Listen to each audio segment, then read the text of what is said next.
Welcome to yet another episode of Soliwa's Business Podcast, the podcast where we discuss important business strategies for growth and success. I am your host, Uno Jabolo. On today's episode, we'll be discussing the importance of implementing accredited training in an organization and the benefits thereof for employees and the organization itself. Joining us again is an expert in this field, Mr. Owamu from Soliwa's Consultancy. Welcome, Mr. Owamu. Thank you. Thank you for having me once again. Okay, we will start with accredited training. How do we define non-credit bearing and credit bearing training? Yeah, okay, for starters, what we mean with credit bearing training, we refer to it as a registered and recognized type of training, which is administered and governed under the Skills Development Act, of course, implemented by the Quality Assurance Partners. That is your QCTO, that is Quality Council for Trade and Occupation, your CETAs, and then the Department of Higher Education. With credit-bearing training, it varies in terms of duration and NQF levels based on the outcomes and specialization that the candidates are training towards at. So you would find, as an example, you would find that you have an NQF level 3 or an NQF level 4, which is a one-year program. Take an example, marketing management or business management.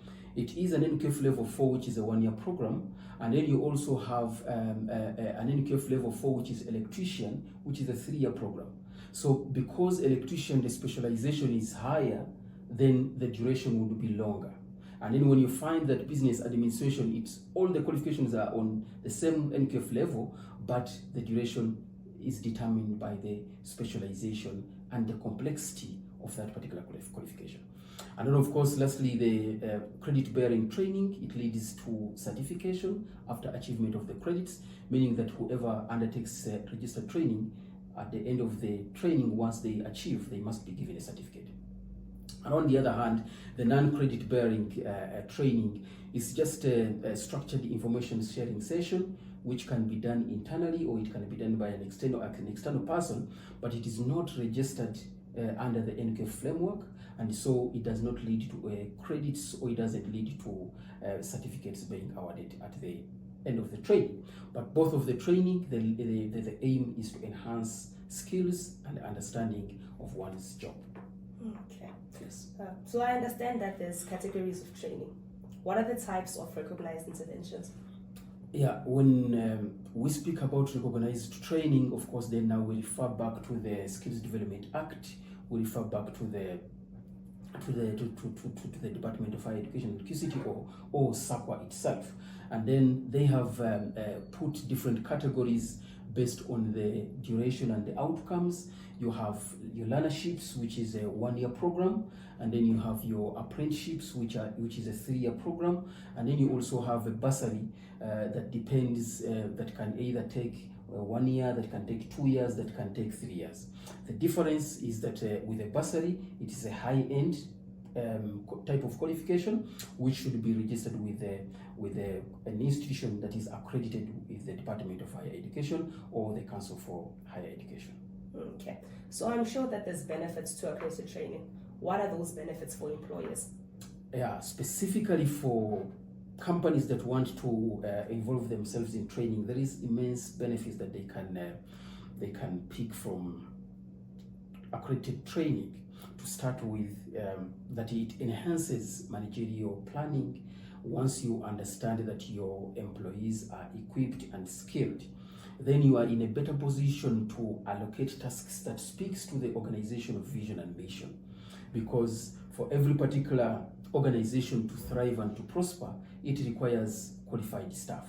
And so taking your employees to training will assist you in better planning and in implementation of your organization. 2, it also gives a competitive advantage over your competitors because there is a lot of competition out there, and so the better you equip your employees is the better that they are going to serve in achieving your organizational objective.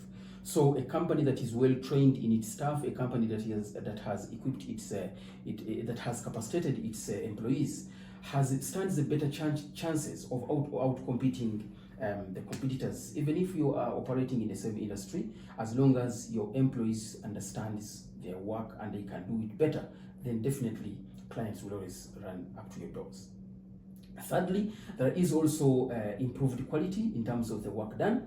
Even if you are to compare internally, that employees that remains on the job higher or longer, they are better in terms of performance, and also employees that are trained and employees that are equipped or that are skilled, they stand more chances of producing quality work. And once quality work is produced, that means that there is customer satisfaction. It means that accredited training will assist an organization in successfully meeting the satisfaction of their customers in terms of service delivery. And also, most importantly, once your customers are satisfied, it will lead to increased business, it will lead to retention of your customers, and that will speak to increased revenue. But most importantly, accredited training also assists companies in proper management of the time, because sometimes what pushes or what throws out employees is not the lack of knowledge to do the job, but it also speaks on how they plan, it speaks on how they organize themselves.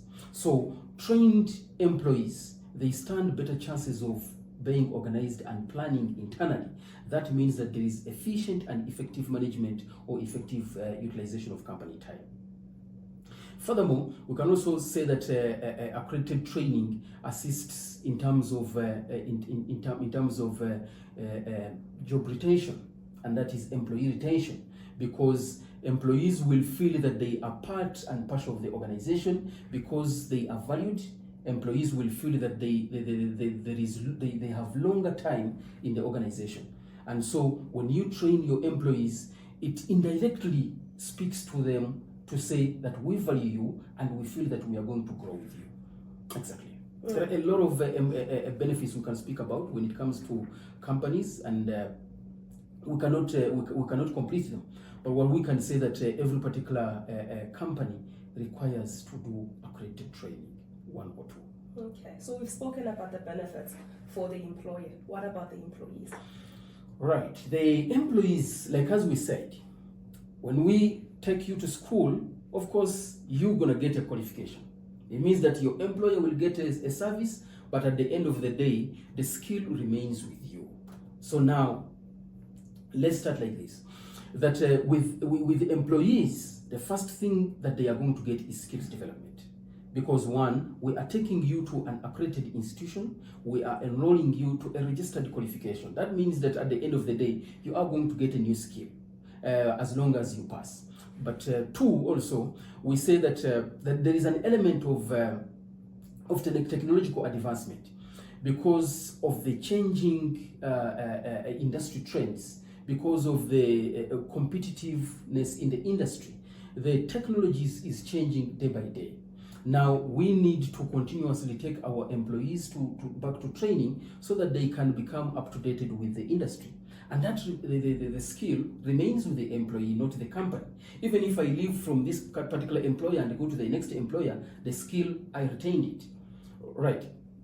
Then thirdly, we can also say that there is also employee satisfaction and motivation, because once we train our employees, they will develop that sense of motivation to say that yes, I should also deliver at work because I was sent back to school.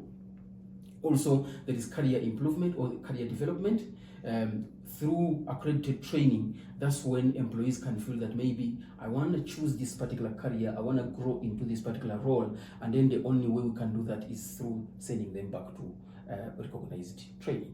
Okay, so but correct me if I'm wrong.